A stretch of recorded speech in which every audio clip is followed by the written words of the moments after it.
আপনার থেকে একটা মিনিট সময় চেয়ে নিচ্ছি, কথা দিচ্ছি আপনার সময়টা আমি নষ্ট করব না, বরং আপনারই লাভ হবে আমার এই কথাগুলো যদি আপনি মনোযোগ দিয়ে শুনুন। আমার এই কথাগুলো হচ্ছে আমার এই কথাটা হচ্ছে বিষয়বস্তুটা হচ্ছে ষষ্ঠ ইন্দ্রিয় ও সড়ক দুর্ঘটনা ও আগামীর যে বিপদ আপদ।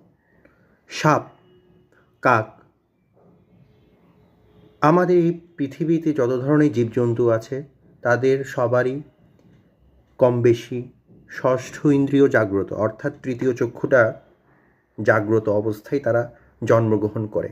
আমরাও কিন্তু সে অবস্থায় জন্মগ্রহণ করি।